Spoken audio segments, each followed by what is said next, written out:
Wrestling fans, are you ready? Yes! Yes! Yes! For the thousands in attendance and the millions watching around the world, let's get ready to rumble! I am the voice of the voiceless. Do I have everybody's attention now? Sorry about your damn luck. I deserve one more match. It's gonna be the end of the world as you know it. Welcome back, folks, to WrestleRant Radio for July 15th, 2014. I'm your host with the most, Graham G.S. Matthews, with a lot to talk about here today. A big week in the world of wrestling from the last 7 days and the upcoming 7 days. And, of course, in 2 days from when I'm filming this, on July 17th, my favorite day of the year. Extremely excited for it. It marks the 3-year anniversary of my favorite pay-per-view, favorite moment and match from WWE history, CM Punk versus John Cena for the WWE title from Chicago, Illinois. Such a great pay-per-view, Money in the Bank 2011. I plan on watching it in its entirety this upcoming Thursday. But before all of that, a big night tonight on WrestleRant Radio. Lots to talk about, including Sting in WWE 2K15, CM Punk's eventual return, my latest thoughts on CM Punk. I don't talk about Punk every single show. It's been a number of months, actually, since I last talked about Punk here on the show. And since his contract is reportedly set to expire this upcoming Thursday, thought I'd give my in-depth thoughts on everything going on with the straight-edge superstar and when he's due to return, if ever. I'll get my thoughts on that in a little bit. Also, I'll be giving more news and notes on the WWE Network. Also, a certain aspect of the WWE Network that I did not talk about last week, and something that could be potentially taken away from the network that's really not all that necessary. Get into that in a little bit. And of course, my Monday Night Raw review for July 14th, 2014, as well as my predictions for this Sunday's Battleground pay-per-view. On paper, the card looks great. I'm excited for it. I'll be camping this weekend from Friday through Sunday, but I will be back by Sunday night, hoping to watch it live on the WWE Network or at Buffalo Wild Wings. Either way, I'm pumped. Looking forward to it. So, full picks, preview, and predictions for the Battleground pay-per-view at the end of the show.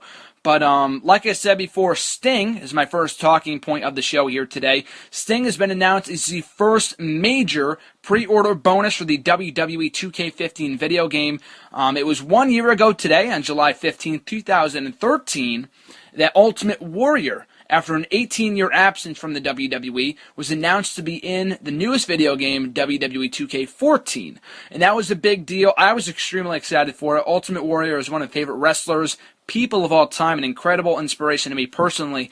But either way, though, I was extremely excited to see him in the video game. It was great to see him in the game. He was one of the leading faces of that franchise, of the 2K sports game last year. And at the time, there was no contract set in stone for the Ultimate Warrior back in WWE. He didn't return to Raw that Monday night or anything like that. And I was just looking back to his tweets about a year ago, and he also tweeted 7.15.14 or 13, I'm sorry, always believe, much like Sting did last Tuesday when he just tweeted out the very cryptic tweet, and it actually came out after I filmed the show last week, so I was unable to talk about it, but he tweeted out 7.14.14 and led to a lot of speculation as to what it would be about. And of course, it was pretty obvious to assume that it'd be about the video game. Sting wouldn't, after decades of being in the business and having never once been on a WWE program, would just randomly show up on the go-home show for Battleground of all places, you know what I mean? If he's going to come into WWE, it's going to be in a big, grandiose fashion, whether it be at the Royal Rumble, the night after WrestleMania, at WrestleMania, the Hall of Fame, whatever it may be. Sting will be back, and it will be in WWE at some point, but don't expect him to appear on a random episode of Monday Night Raw without any prior hype or build, advertisement. You know what I mean. You don't expect for him to be back or to be in the WWE. I can't even say back because he's never been in the company. But you know what I'm talking about, though. So it was pretty obvious to assume that what he was teasing was the video game. But that being said, though, I'm extremely excited for it. I'm not a big gamer. I don't play most of the video games. I buy all the video games. I haven't played 2K14. I started playing Road to WrestleMania right after Christmas last year, and I didn't have an Xbox up at school with me, so I was unable to bring 2K14 with me because I have it for the Xbox, and I was unable to bring the console back up to college after winter break ended. So I really haven't played 2K14 at all, and it kind of sucks because it was an awesome game from what I played. But yeah, like I said, I just don't really have the time to play the video games. But I do buy them. I play them as much as I possibly can, like during my off days and stuff like that. But that being said, Sting is a pre-order bonus. I've never been a big pre-order guy. I'm hoping there's some other way that you can play as Sting in the game without having to pre-order. I know they've done this in the past.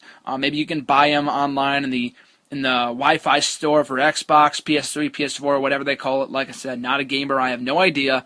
But that being said, though, hopefully there's another way that you can play as him, because that looks sweet. You can play as his Crow character from WCW, his later days, or the Surfer Sting from his early days in WCW. So either way, I'm looking forward to it. The commercial that aired last night on Raw was freaking amazing, and people pointed out that the music that the orchestra was playing during the course of the commercial was his original WCW music.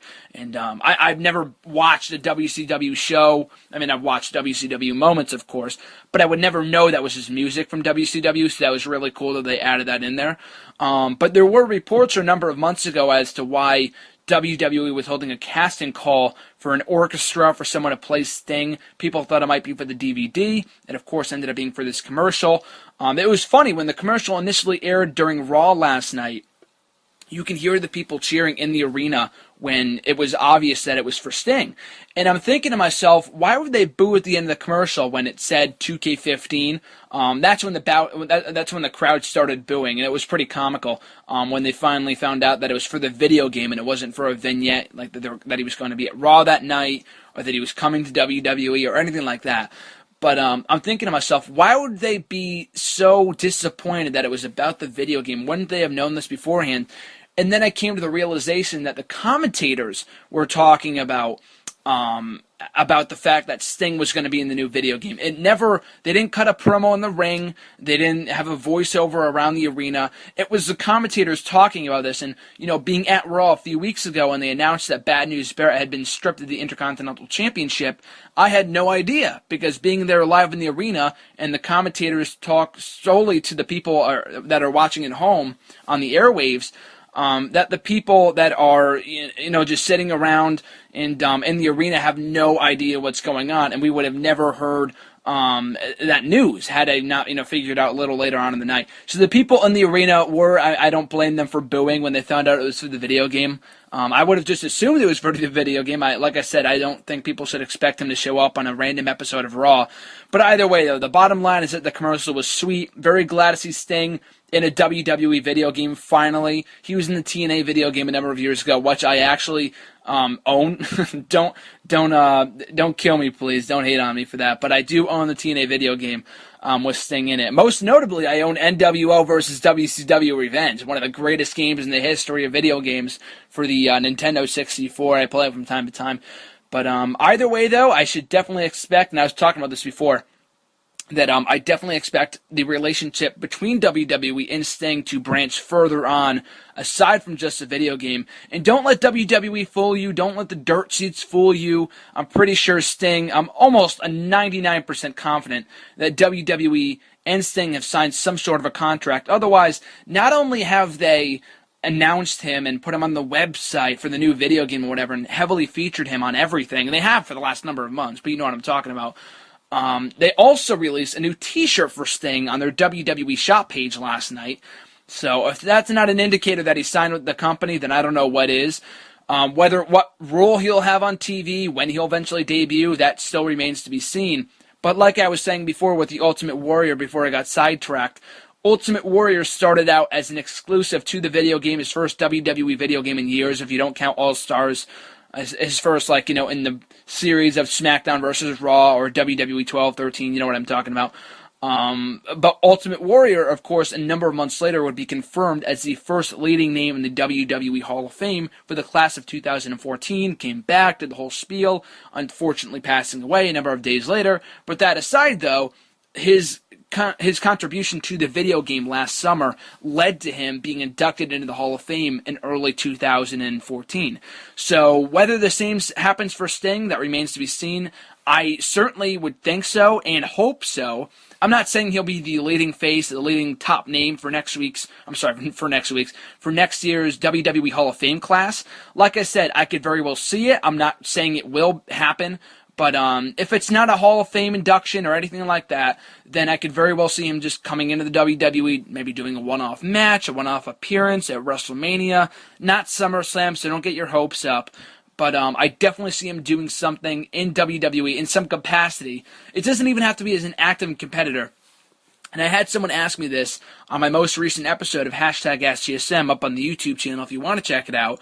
They asked me that with the position of general manager being completely useless nowadays, and I completely agree on that, what other role can you see him having on TV? And I said to the person, when I answered the question, I was talking about how he should not have a regular role on TV. The character, what it was in WCW, and this is a mistake that TNA had. I mean, he was an active competitor in TNA, so it was a bit different. But when he's on TV every single week, he feels 10 times less special. And he definitely would in WWE. TNA was a completely different story. WWE's different because he's never been in the company before. And people like fans, younger fans maybe that have no idea who he is and only know who he is based off vignettes and video packages, articles on the website, stuff like that. They know him as this dark character, as this silent character, much like The Undertaker, who hardly ever speaks, roams in the rafters up above and stuff like that. Putting him in the role of a GM would be absolutely asinine, and I talked about this here on the show a number of months ago when the reports first came out that was the plan. I don't believe that for a second. People were just, purely speculating as to what his role on TV would be. But that being said, though, I don't think he should have a regular role on TV. If anything, he should come in, just do a one-off appearance, a brief storyline, whether it be with The Undertaker or whoever. His role does not need to be a regular thing. I don't know why people just don't understand that. I mean, like I said, it would take away from the mystique of the character. Bring him in, do the Hall of Fame induction. He can do some stuff on the network. I was watching the Ultimate Warrior documentary once again a couple of days ago. Amazing piece. Go check it out if you haven't already. He was doing interviews for the network, for the Ultimate Warrior, during Warrior Week back in April. So if he was to come in and do more of that kind of stuff, promote the Monday Night Wars show, his new DVD, which is set to come out, I think by the end of the year, which is a match compilation or something like that. Either way, though, he doesn't need to have a regular role on TV. That's the bottom line as to what I'm getting at here. That being said, though, I'm extremely excited for Sting in WWE 2K15. It should be a great addition to the game, playing as Crow Sting and Surfer Sting, and I'm very much looking forward to where the relationship between Sting and WWE goes from here. So that being said, though, we'll get into another big news item in regards to CM Punk, and I'm one of those people that has complained on various occasions over the last 5, 6, 7 months as to why people should stop chanting for CM Punk, just give the stories a rest. I'm not saying I roll my eyes every time I read a story about CM Punk and the dirt sheets. I couldn't care less. He's my favorite wrestler, but even if he wasn't my favorite wrestler, some of the stuff that what he does, like being confirmed as a host for the one of the awards recently, that's newsworthy stuff.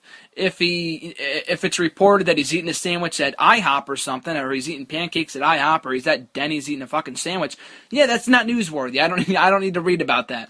I don't need to read about him taking a poop yesterday or having sex with AJ Lee, or maybe I would want to hear about that, but never mind. That aside, I honestly don't really mind all the CM Punk news. I personally am guilty of this, being at Raw a number of weeks ago.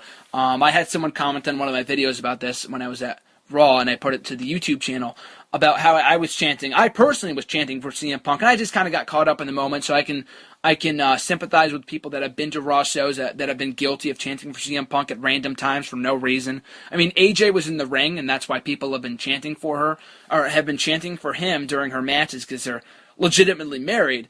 But that being said, though, the whole CM Punk nonstop talk has, been a recurring thing over the last 6 months, so I've just kind of grown numb to it. But that being said, though, it's a big week for the CM Punk fans, WWE Universe, when it comes to the straight-edge superstar, because it's widely believed that his current contract with WWE comes to an end this Thursday, July 17, 2014. 3 years exactly removed from when he quote-unquote left the WWE with the WWE title, and my favorite match of all time, Cena versus Punk. Like I said before, going to be watching it all day on Thursday. Not just that match, but the pay-per-view as a whole, because I still think to this day that was one of the best WWE pay-per-views, not just in recent memory, but ever. So, that being said, though, what announcement WWE will make, or lack thereof, on CM Punk this upcoming Thursday will be incredibly interesting. It is worth noting that they are doing a Beyond the Ring special on CM Punk tonight on the WWE Network, as I film this, July 15th, on his documentary. I've been saying for months now that when they were adding the documentaries, they had Cena's up there, Triple H's, Mick Foley's, Jericho's, Edge's, everybody's.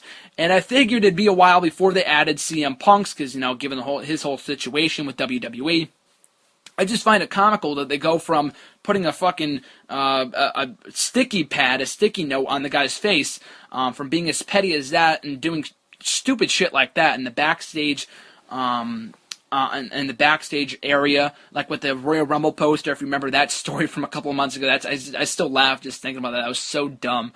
To now mentioning him on WWE TV. Now, they're not mentioning him every week, but they did mention him by name tonight on Raw for the first time in a while, when they promoted his WWE Network special. He was also on WrestleMania Rewind last week with his Money in the Bank victory, so it's been interesting. I'm not one of those people that will say, oh, just because they have the special up on the network now, that it's been confirmed that he's coming back.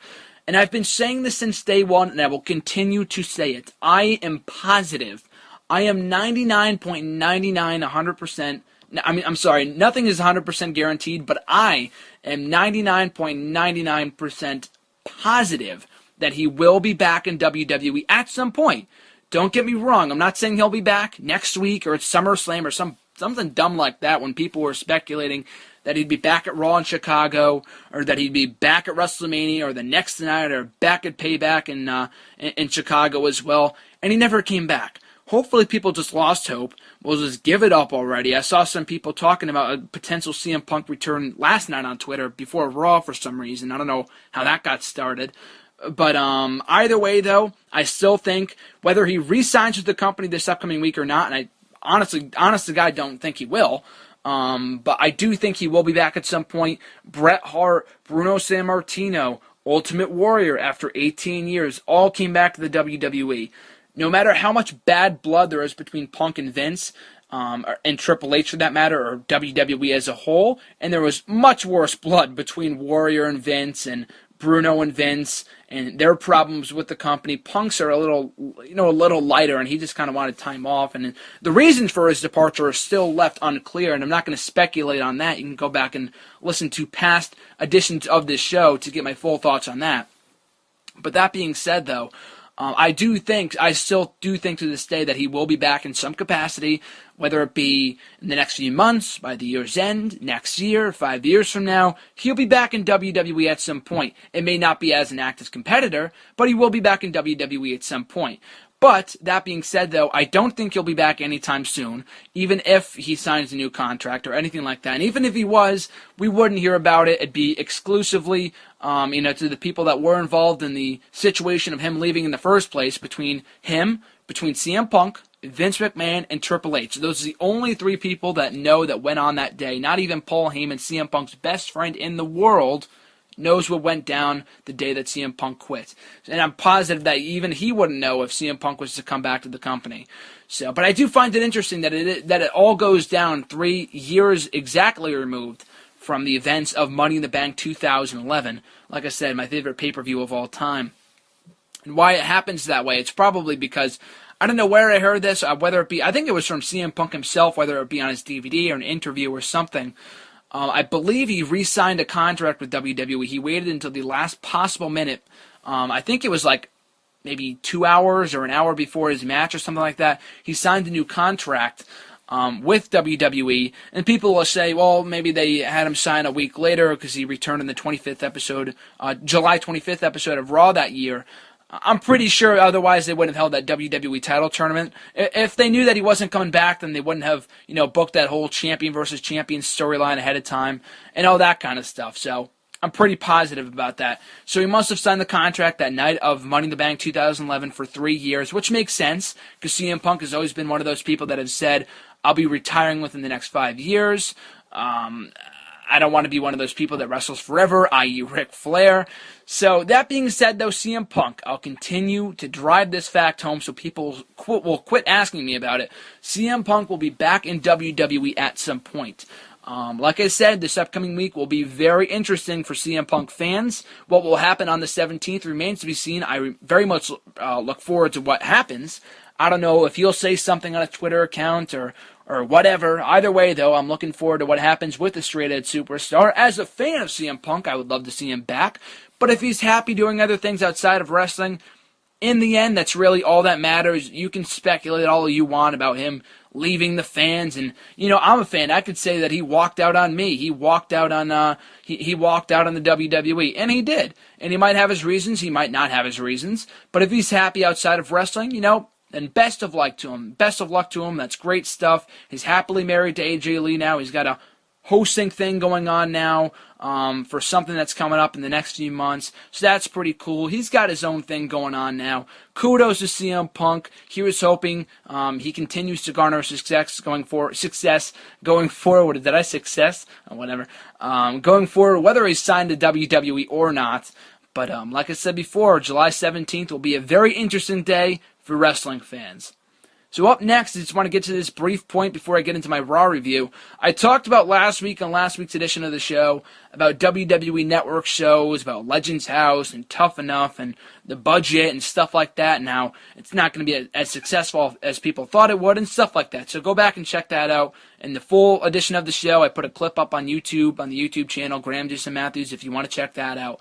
But one thing I did not talk about, and this has been talked about for a while now, and I wanted to kind of mention this because I was reading about something about this a little earlier today in regards to the pre- and post-shows for the pay-per-views, Raws, and SmackDowns on the WWE Network. Now, I first tried to tune in to the pre-show for the first ever pre-show for Monday Night Raw when it first debuted, I think in February 24th or whatever it was. Was it? No, I think it was February. Yeah, February 24th, I think of what it was. And I try to tune into it. There's a few reasons why I tune into it. I don't tune into it. One being that I couldn't care less about what they have to say for the most part, because a lot of the stuff on what they say, and it's kind of decreased in the last number of months, isn't really newsworthy. I know they break matches, and it's like breaking news, like this match has been added to Raw.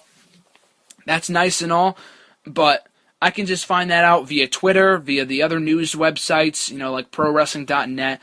I can get that all from another site. Why do I need to sit through a half an hour thing? And I love Alex Riley. I love the fact that he's doing his thing on there. From what I've seen, he's great as a commentator, as an analyst, whatever. He's great in his role, but not even he will be is a deciding factor in me watching the pre and post shows. I couldn't care less.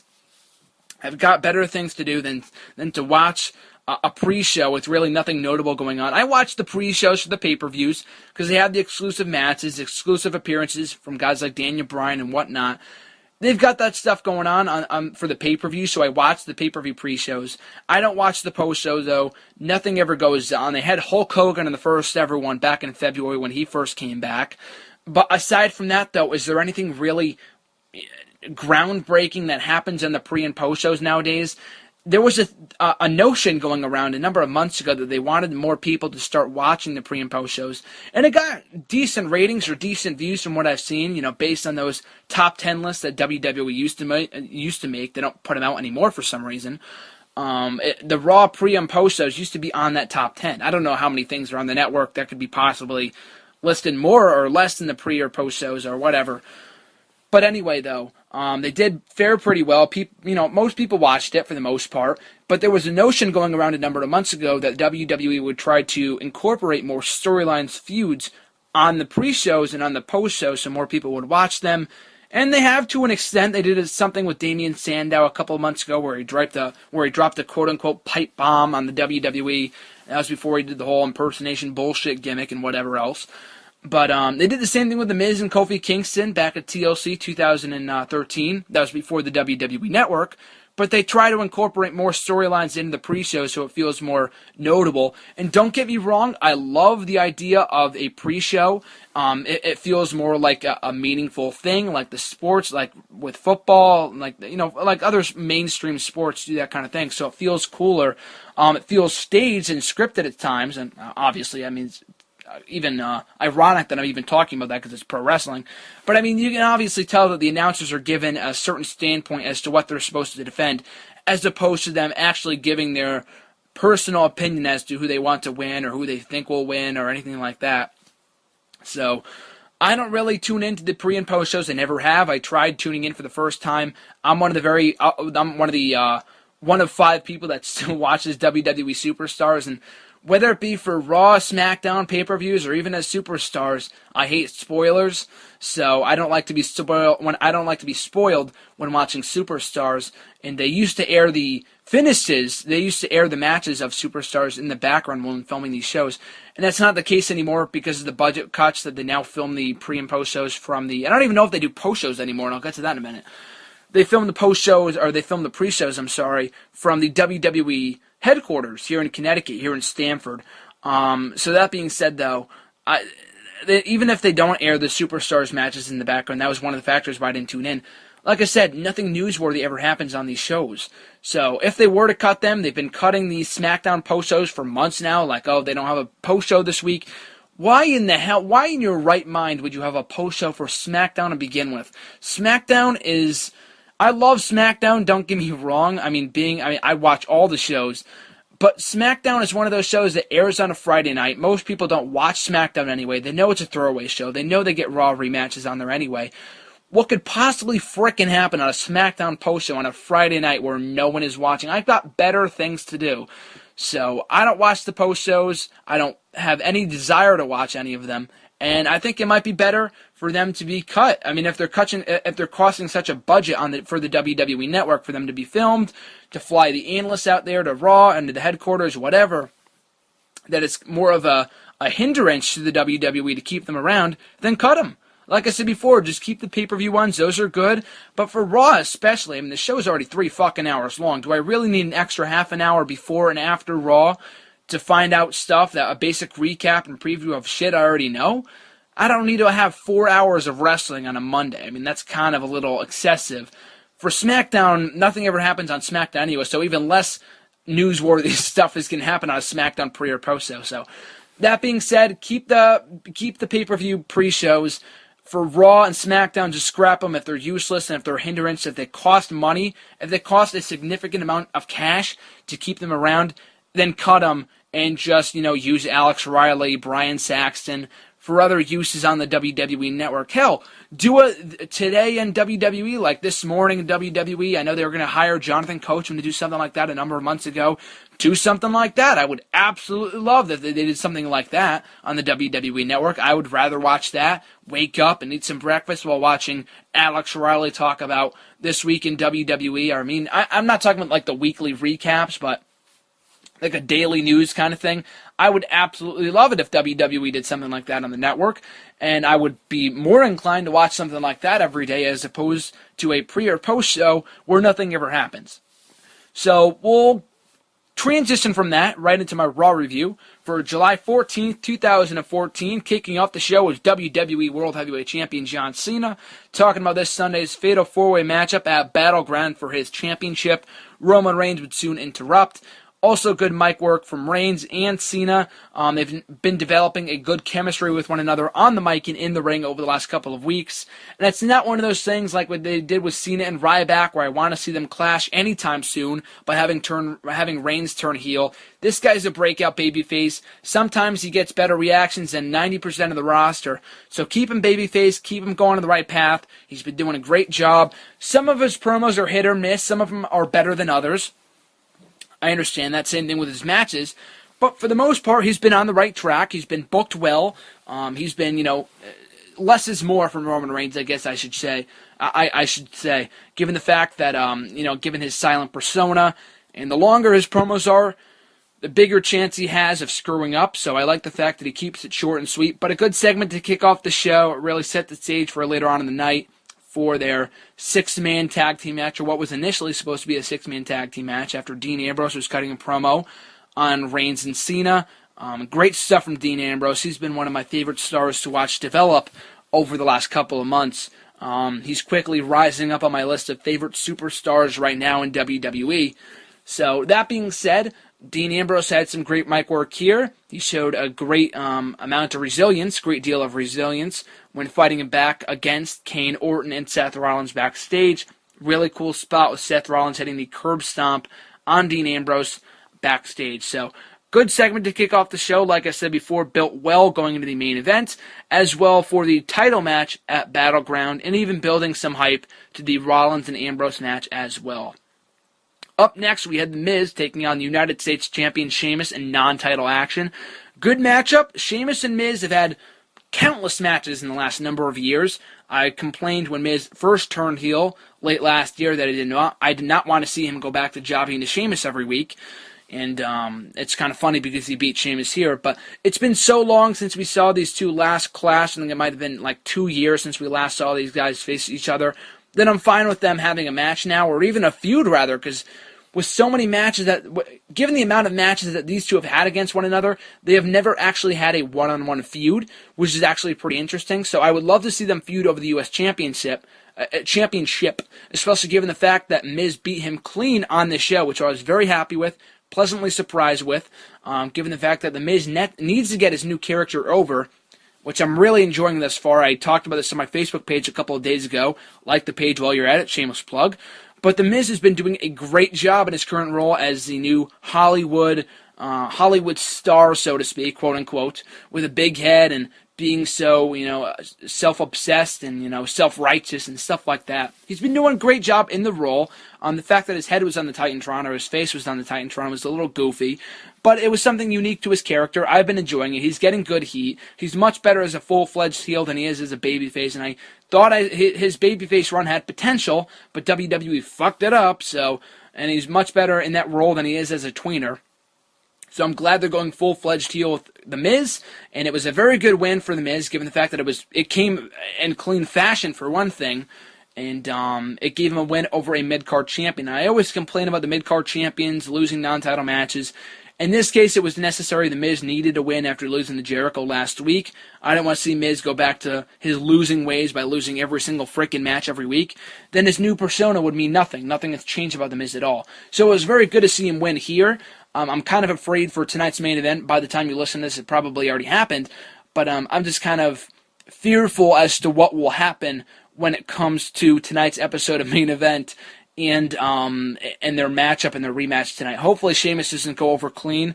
If anything, I would love to see Miz win again, building to a feud between the two at SummerSlam for the United States Championship. That could be great, and then The Miz could be the one to take the title off of him. So that'd be really awesome if they built towards that. But good stuff there from Miz and Sheamus. Up next, we had Dolph Ziggler and Fandango. So last week on SmackDown, Layla and Summer Rae buried the hatchet. They became BFFs for life and have since started a revolution against Fandango. And this matchup was really nothing of note. If anything, I'm kind of pissed that Dolph Ziggler's involved in it all. And when he kissed Summer Rae a couple weeks ago on Raw, the crowd popped for it. And I was kind of envious of him standing in the ring with Summer and Layla last night when he was dancing with him as Fandango sat on the side.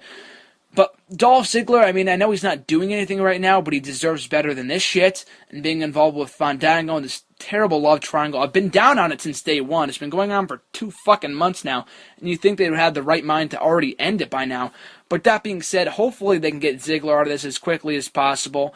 Fandango, the whole love triangle, I've had no incentive to care about it since day one. So here's hoping they can move Ziggler out of this thing as quickly as possible, and they can end the love triangle between Layla, Summer Rae, and Fandango as quickly as possible, because I don't know if I'm supposed to think that Summer and Layla are baby faces, or Fandango's the heel, or he's the baby face because they're going against him. I don't really know. I don't really care. Hopefully they can just move forward with this love triangle and just end it as quickly as possible after the Battleground pay-per-view. So up next, we had the Usos, who were scheduled to go 2-on-2 in tag team action against Heath Slater and Titus O'Neil on another rematch from SmackDown. However, the match never came to fruition after Wyatt family members Luke Harper and Eric Rowan unleashed an attack of fury on the Usos. So I like this. They have done everything possible to build towards this matchup at Battleground between the Usos and the Wyatt family. These guys have had so many matches with one another since the start of the year that they've done literally everything together. They've had tag team matches on Raw, SmackDown, main event, pay-per-views, everything. They've defended the titles. They've had non-title matches. They've clashed in 6-man tag team action and singles action. Both of them have faced both members of the opposite team. They've done basically everything. So for the Wyatt family to get the upper hand going into the pay-per-view teases the possibility that Payback could be ending with the Wyatt family as WWE Tag Team Champions. I look forward to that. But it wasn't a strong push for the tag team title match on Sunday, but like I said before, they have done everything possible to promote this matchup coming up at Battleground. There's really nothing left they could do. So to kind of stray away from the predictable and the obvious, to have the Wyatt family attack the Usos was very well done. Good stuff here. Like I said before, puts heat on the Wyatt family. And I personally could very well see them leaving leaving Battleground as WWE Tag Team Champions. Whether they do or not remains to be seen, and we'll see on Sunday, and I'll get into that in my Battleground predictions in a little bit. But just a good segment all the way around, and good stuff from the Usos and the Wyatt family. So up next, we had a debate between Zeb Colter, Jack Swagger, Rusev and Lana, mostly just Lana and Colter, talking about their matchup this Sunday. Jack Swagger challenging Rusev to a matchup at the Battleground pay-per-view. The verbiage used here, the actual back-and-forth verbal exchange, was really nothing all that memorable. Like, Zeb Colter had a few good lines here and there, and he's been doing great in his role, as has Jack Swagger, as has Rusev and Lana, since their debut, but mostly prominently Zeb Colter, and talking about how he was in war, he fights for the country. The crowds have been getting into their act like crazy. I was at the Raw when they turned babyface 2 weeks ago, and the crowd was very much into this duo. They weren't on Raw or SmackDown last week, but they went back to being right behind Jack Swagger and Colter on this show. So the actual verbal exchange, it was okay. It wasn't really anything like off the charts amazing, but the fans were into it, and at the end of the day, that's really all that matters. If the fans are into it, they can make anything. They can make chicken shit into chicken salad from just basically cheering for whoever's involved. So the fan reaction to this was actually pretty great. Jack Swagger, it was actually a very cool moment when Rusev went for his patented super kick. Jack Swagger caught the foot, and he turned it into an ankle lock of his own. So that was really cool, making Rusev look a little vulnerable going into Battleground. By far the best thing Rusev has been involved in since his debut 3 months ago. Hopefully the feud isn't short-lived, much like his feud with Big E was. If we can get 2 matches out of Big E and Rusev, we should get at least 2 or 3 out of Swagger and Rusev. So I'm hoping that they can drag this thing out to SummerSlam.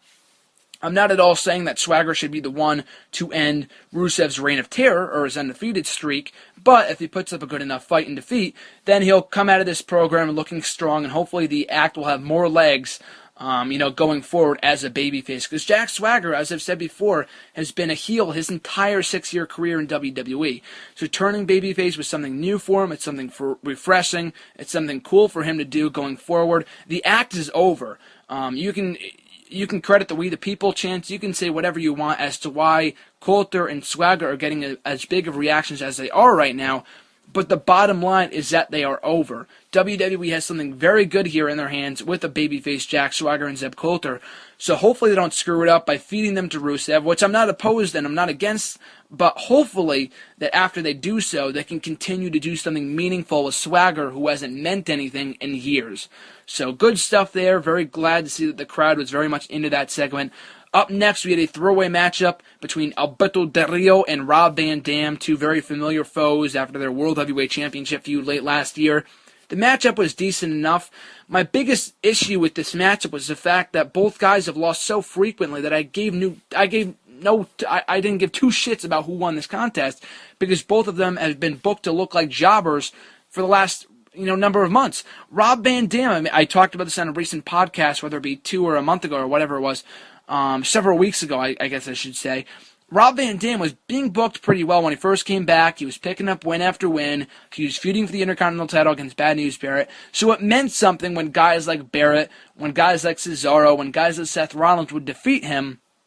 But when you lose to a guy like frickin' Alberto Del Rio, who hasn't meant anything since Medusa was still around, since Methuselah was still alive, or as Jericho said on an episode of Raw a couple of years ago after Alex Riley picked up an upset victory over Dolph Ziggler, Del Rio hasn't meant anything in ages. No one cares about Alberto Del Rio, and the fact that he was even in the Money in the Bank ladder match a couple of weeks ago still is mind-boggling to me. In the main event of a pay-per-view, then went on to compete on Superstars like the next night, so that was just comical to me.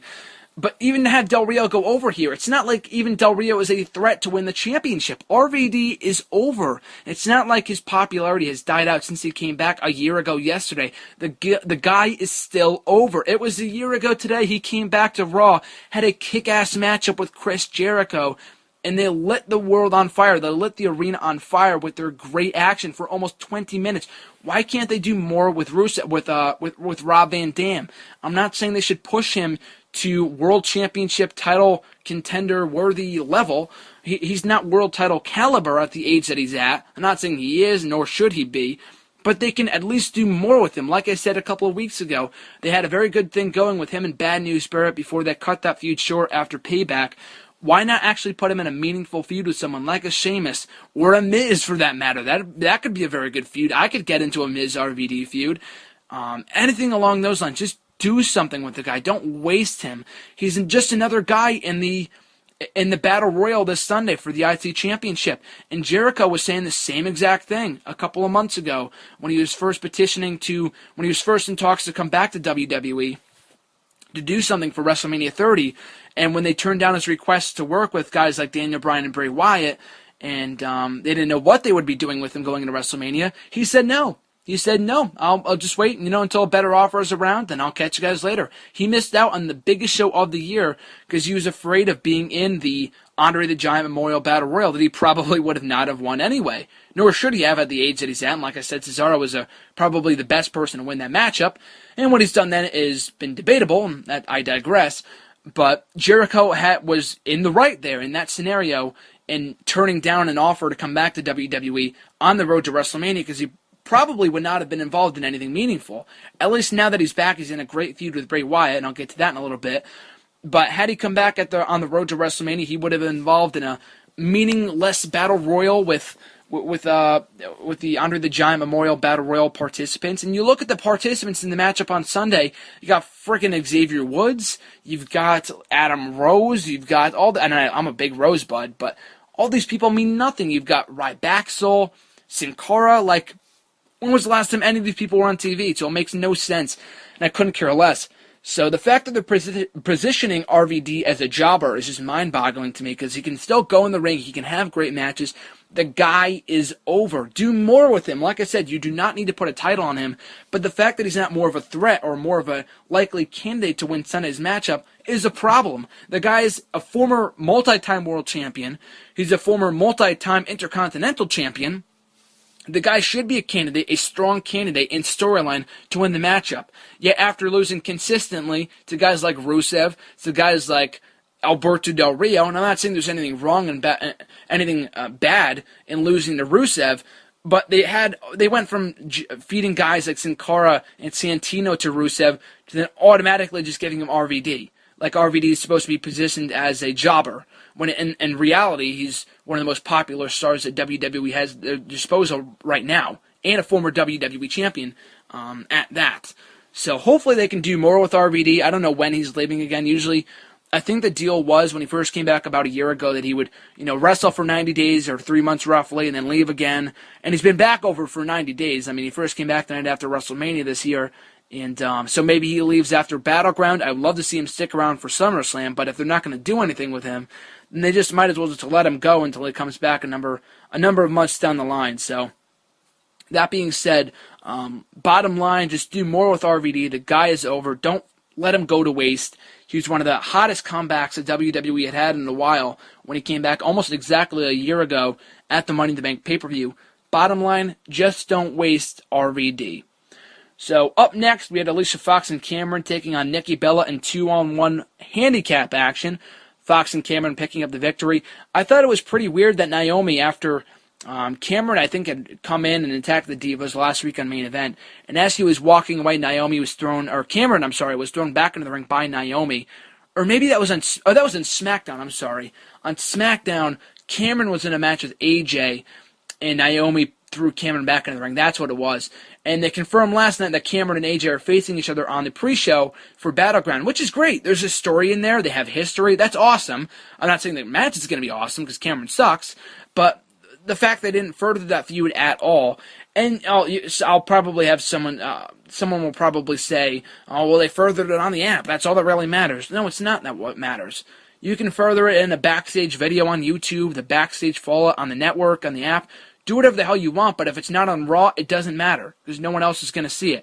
The casual fans mostly just watch Raw. They don't go on the website to go watch the backstage fallout videos, or on YouTube, or on the network, or whatever, on the fucking app. I don't even watch the app, and I own the app, and I don't even watch it. They had to further the feud here, and why they didn't make it doesn't make any sense to me. The whole Nikki Bella thing, on the other hand, I'm just not a fan. I've never really been a fan of the Bella twins. They've definitely improved in the ring since their comeback about a year and a half ago. And hopefully they can just move forward. I mean, it's grown tiresome to see Nikki Bella compete in handicap matches every single freaking weekend, every single freaking show. Just, move on already. But with the road to SummerSlam kicking off next week, next Monday night, hopefully that's when they can have Bray Bella come back, and they can kick off the build to the heavily rumored Stephanie McMahon versus Brie Bella matchup at SummerSlam. It's not going to be a technical masterpiece, but the storyline is there, so I could see why they would do it. But that being said, though, hopefully we can get past this phase of seeing Nikki Bella in handicap matches every single week, and not even getting a match. All she does is just cry. It's kind of dumb. So, and I feel no sympathy for her whatsoever, and I don't think the crowds do either. But that being said, we'll move on to the next matchup here. Big E versus Cesaro. Big E emerged victorious. The matchup was fun enough for what it was. The whole thing with Cesaro, he didn't come out with Paul Heyman. Paul Heyman was in a backstage segment saying to the Authority that if Plan B doesn't work out, then he has a Plan C. So that must be Brock Lesnar. I said this on Twitter last night during the course of Raw, as it was airing live, that they should not foreshadow Brock Lesnar's return so heavily. I mean, it's already predictable as it is. Casual fan or not, everyone is pretty confident that Lesnar is coming back for SummerSlam to contend for the title. So they shouldn't make it so obvious that he's going to be coming back by foreshadowing, with all these Paul Heyman name drops of Option C. We know who it is. Don't shove it down our throats and make us feel stupid that we don't know. But that being said, though, with Paul Heyman and Cesaro was on his own here, lost to Big E. Hopefully Cesaro wins the Battle Royal on Sunday and wins the IC Championship, because if he doesn't, I have no idea what they're doing with him in terms of him losing so many matches recently. He deserves better. He was on a hot streak coming off of WrestleMania, and I've seen people talk about this countless times. I had someone ask me this on yesterday's #SGSM video as to whether the pairing with Paul Heyman has derailed his momentum, and it kind of has to an extent. I just don't want to see him go babyface anytime soon, because I don't think it's the right time. It will be the right time maybe a couple months down the line. He can feud with Brock Lesnar. I just don't think it's the right time right now to give him the championship, to break him away from Heyman or to turn him babyface. It's coming eventually. It's just not happening right now, nor do I think it should happen right now. But like I said, if they're not going to have him win the IC Championship on Sunday, then I have no idea what they're supposed to be doing with Cesaro right now in this whole losing streak. It's kind of annoying because it's kind of a waste of his talent. So hopefully they can do more with him. With that being said, so up next we had Jericho demanding answers, is what it was billed as, from Bray Wyatt. Just talking about what he's seen and who he's seen in the WWE. I thought it was entertaining. Him name dropping Bob Barker and Mike Tyson and stuff like that. I thought it was cool. A nice trip down memory lane. The actual verbal exchange between Jericho and Wyatt kind of left something to be desired. The attack was strong, though. I enjoyed it. It made Wyatt look like a beast coming out of this. I was surprised to see them get a close-up of the bruise above his, I think it was his left eye, that he suffered over the weekend in a live event. It was at MSG. He was busted open by Ric Flair after being punched in the eye with his Hall of Fame ring still on his finger. And Bray Wyatt was pretty beaten up from that and, had a big bruise on his face. And they strayed away from showing Bray Wyatt's face for a majority of the attack on Jericho. They just got a side cam, but once he was standing over Jericho at the end of the segment, they got a close-up of his face. So I guess they just wanted to show how badass he was, or I'm not really sure why they would show it, but they've strayed away from doing stuff like that in the past, like with John Cena. They made sure not to get a close-up of him when he had that eye injury a couple of months ago. So I don't know, but I thought this was a solid segment. It made me that much more excited for Jericho and Wyatt on Sunday at Battleground. AJ beat Eva on Raw Wrestling. No thank you. So hopefully it was. Thankfully the match was kept relatively short and sweet for the most part. As good of an Eva match that you can get out of her. But the whole thing with Paige and AJ has been interesting. Hopefully we can get cemented their turns, their babyface and heel turns respectively at some point soon. Building hype for their matchup on Sunday. Bo Dallas beating Great Khali via countout. Hilarious stuff, especially when Dallas said bad giant, and I thought that was really funny. Ric Flair came back. Okay, so in the short time that we have left, I'll just discuss this real quick before I get into my Battleground predictions. Ric Flair has been rumored to return for quite a while now in the role of a manager for The Miz. And I haven't talked about this on the show at all, but I always thought that was a terrible role for him. The two have no chemistry together. And that's coming from the biggest Miz fan out there. I'm a big Miz fan. I just had no desire to see these two together because their last pairing together bombed. They were paired together early last year in January of 2013. So that being said, I had no idea what role they would have for him. They were suggesting that he come back as the manager for Evolution, for the Shield, for a stable, and that would have been goofy. I mean, no stable needs a manager. Like the Shield broke up anyway. For Evolution or the Authority, maybe for the Authority, not more so for Evolution. I don't think he needed to rejoin that group. And I ranted about this on the show before, that his last appearance on Raw, when he confronted Evolution, it was pointless. No one even remembers that by this point. It was kind of dumb. But what role they would have for Ric Flair on WWE TV, people were left wondering what would it be. It was confirmed earlier on the night on this show that he would be on the show later on in the night. So he made his appearance right before the main event. He was interviewed by Renee Young. He really didn't say all that. I can't even remember what he said. He said how good it was to be back.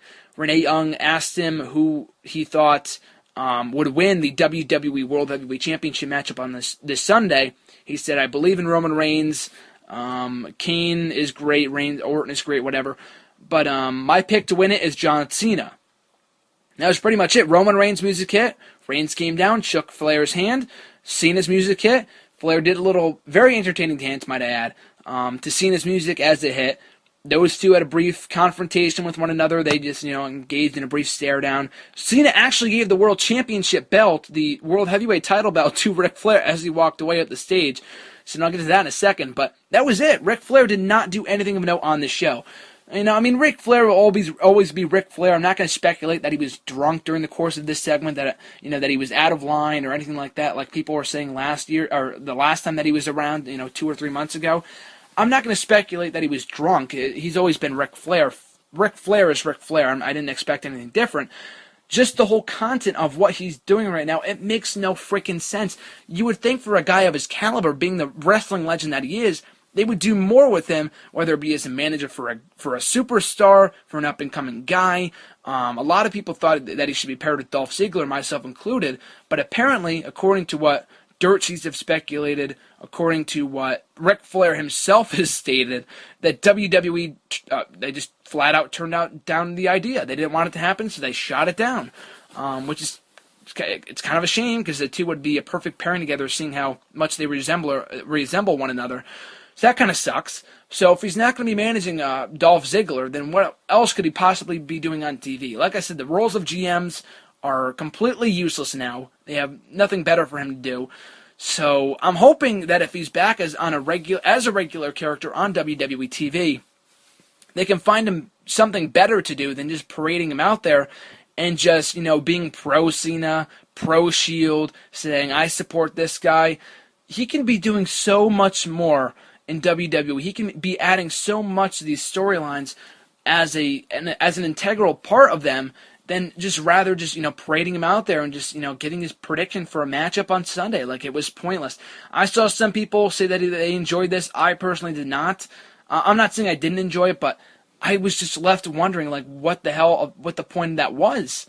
Like, I mean, I know he was pro John Cena, and someone speculated on ProWrestling.net, and I thought this was a great scenario, that maybe he's, acting like he's all pro Cena, but once Cena loses his current title reign and then goes after his 16th championship, Ric Flair will turn on John Cena and maybe manage a superstar to prevent him from becoming a 16-time world champion and breaking his record or tying his record in the process.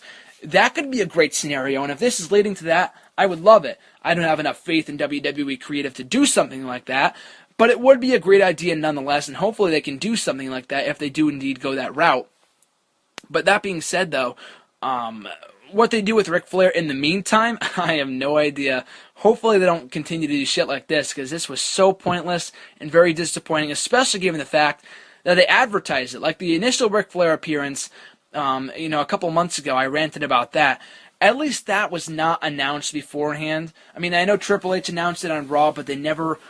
he announced it on his Twitter page before Raw, but they never hyped it up over the course of the night. They hyped Ric Flair's appearance on the show countless times over the course of the night, and then he didn't deliver, and I just didn't understand it. So, that being said, though, potential roles that he could have, I have no idea. As a manager for Ziggler, that'd be my dream scenario, as for it would be for a lot of fans, but hopefully Ric Flair can do something much more meaningful and more noteworthy now that he's back in WWE for a more regular position, as opposed to just, being paraded out there to give his prediction for a World Championship matchup at the next pay-per-view. That's what he did the last time. He was pro-Shield, and now he's pro-John Cena, so I don't know. Hopefully this leads to something, otherwise this was insanely pointless. But I will talk about this real quick, the potential retirement of the World Heavyweight Championship belt after Ric Flair walked away with it on Raw. It's not actually his. He gave it back to the WWE after he walked backstage almost immediately. But there has been wide speculation that it won't be used any longer. And I'm all for this. I think this has been a long time coming, and it was a great way for it to go out by having it been given to the man that held that championship the most and made it what it was. So that's great. I thought it was a very fitting way for it to go out. I personally did not even notice that Cena gave the title to that Cena gave the title to Ric Flair as he walked away. Maybe I was tweeting or something, just not paying attention. I don't know, but if they were going to retire one of the most prestigious belts in world champion, in wrestling history, you would think they would at least do it in the ring. Like if Flair came out to that ring and asked if he could take that world championship, or if Cena went down there and said, "Hey, you take this," much like he did for the Superstar of the Year award, which was also coincidentally enough with John Cena back in 2012 when Flair first came back. I would have, changed. Maybe my opinion of the segment would have been different. Maybe I would have liked it a bit more. But that being said, though, I'm glad they're back to one championship, if only because the two titles were goofy. If you're supposed to have one undisputed champion, then have one freaking undisputed title belt. It made no sense to have two title belts. So I'm glad they're just down to only one. And if they ever plan to split them up again, maybe that's why people thought they were keeping them around. And I'm glad they only have one now, because now the rumors of them splitting the titles back up are now over. So that being said, though, I'm glad we only have one World Championship belt. I figured they would do away with the World Title Belt anyway, given the fact that they might be getting a new WWE Title Belt after SummerSlam, with the new WWE logo on it, the new revamped one that they're now using for the network. So, that being said, I thought we would get one anyway. I guess it just kind of happened sooner than I thought it would. But a fitting way for the World Title Belt to go out. Some people are saying, we should keep the World Championship belt as opposed to the WWE Title Belt. I'm not saying that I like the WWE Title Belt more than the World Title Belt, because I know obviously that the World Title Belt has more prestige. But the World Heavyweight Championship belt, it only dates back in WWE. I know it goes back far longer than what I'm about to say. It only dates back to 2002. And the WWE title belt has no, breaks in between. I know the world title belt, started in WCW. They credit people from like the early 1900s for holding it. It has no connection whatsoever. It's kind of ridiculous that they would even try to acknowledge that. And it's not. The WWE version only dates back to 2002 after Jericho merged the titles the first time from WCW and WWE. The WWE title is the main championship in the WWE. That kind of goes without saying. So for them to keep the WWE championship, it's kind of a no-brainer. And I'm not really disappointed with that. And if they ever opt to bring back the World Championship belt and have two world champions again, great. And hopefully it won't be anytime soon, because like I said time and time again, they spent up so much time trying to make it mean something that we're only going to have one world champion at TLC last year. So for them to go ahead and break the titles up so soon afterwards, I know it's been 7 months, but if you're going to break them up again, at least give it another 6 months to a year before you break them up again. It's still too soon. Everything they did to make this title feel meaningful would go to the wayside if they brought back the World Championship so soon. So hopefully they can, if they are to bring back the World Championship, and never say never, I'm not saying it's completely impossible that it won't be brought back at some point down the line, but I am glad they're keeping the WWE title belt. Not because it has a better design, don't get me wrong, but it has more lineage in terms of WWE history, not wrestling history, because the World title belt only dated back to 2002 in WWE's eyes, in terms of their lineage of champions. So that being said, we're about at the 1 hour mark. Usually I would end right here, but I'll give my quick Battleground predictions for this Sunday. Like I said before, it has the potential to be a great show. Battleground last year was a complete joke, and it's actually pretty funny because they started doing WrestleRant Radio after the first ever Battleground pay-per-view. Last October, I believe the first episode of this show was just days after the first ever Battleground pay-per-view, and I did not have many fond things to say about that show because it was very, very bad. And you can actually go back and listen to that right here in the archives at nextyearwrestling.weebly.com if you want to go back and listen to it for my full thoughts on the inaugural Battleground event. But hopefully this one is a bit better and is not considered the worst pay-per-view of the year, much like that installment was. But anyway, here are my predictions. Kickoff show, Cameron versus Naomi. I'm going to have to go with Naomi. It really doesn't matter, but Cameron sucks so much, I would hate to see her win. If she does win, it's an indicator that the feud will continue past this point. I see it continuing anyway, but just give Naomi the win. It really doesn't matter either or, whoever wins. But I'll just go with Naomi because she's less annoying and she's a lot better in the ring than Cameron is. So I'll go with Naomi there. Jack Swagger versus Rusev. I already gave my 2 cents on this earlier on in the podcast, but hopefully they can find a way to make Jack Swagger look good in defeat and not be completely squashed by Rusev. Rusev needs to win here. His winning streak should not end until a big climactic point in time, whether it be to a top star. And I'm not saying it should be John Cena. Hopefully that feud never comes to fruition. We'll go down the Cena-Umaga route a la 2007. But that being said, though, like I was just saying, Jack Swagger should be defeated in a way where he looks credible in defeat, and it can continue this feud going into SummerSlam. It's only been 2-3 weeks since they first started feuding. It has a lot more legs to it than what it's had so far. I've been really liking the babyface Jack Swagger gimmick, so hopefully they can keep this feud going into SummerSlam, and it doesn't just end here with a Rusev win. I'd be fairly surprised if Swagger won here. I don't think he should win. It's still too soon to defeat Rusev via pinfall or submission. And Jack Swagger's the perfect kind of guy that can absorb a loss and won't really hurt him because he's been damaged so much over the last 6 years that it really doesn't matter if he loses another match to an up-and-coming star. So I've got Rusev there.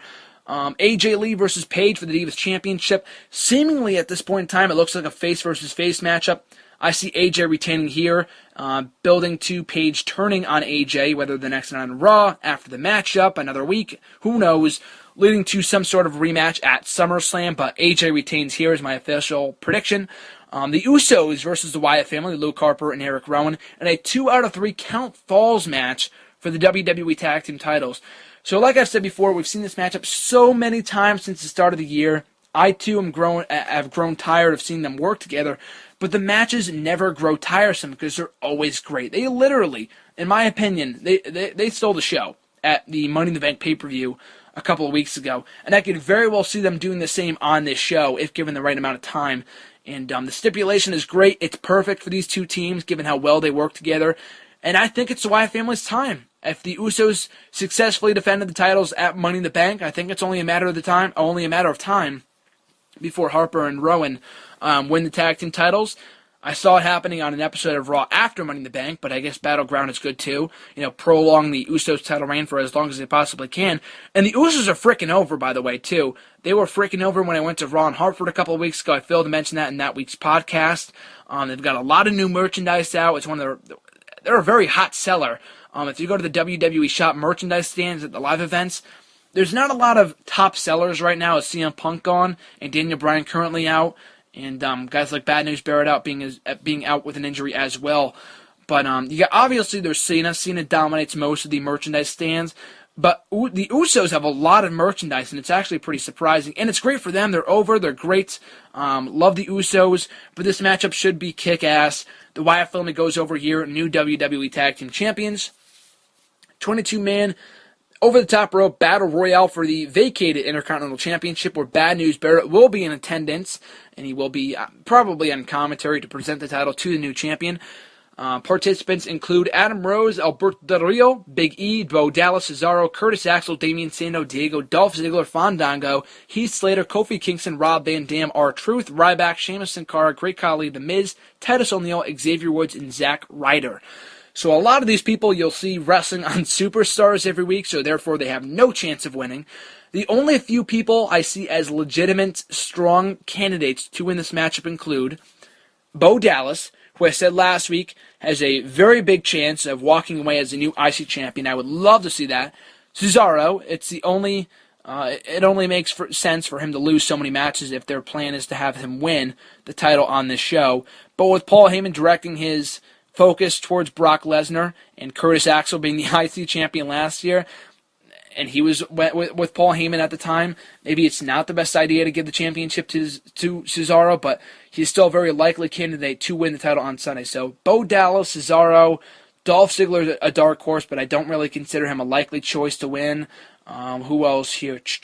The Miz is also a very likely choice in my opinion after taking out Sheamus, and I think he could only contribute to his push. Since coming back, he's been doing very well in his role that he currently has. Like I said before, in the Hollywood role. So for him to come back and win the IC Championship for a third time, hopefully he wouldn't lose every match he's involved in this time around. But The Miz is also a very likely candidate as well. But of those three, I'll have to go with Cesaro. It would only make sense. Bo Dallas, he doesn't need a championship, but he can have a fun run with the title. The Miz, same thing.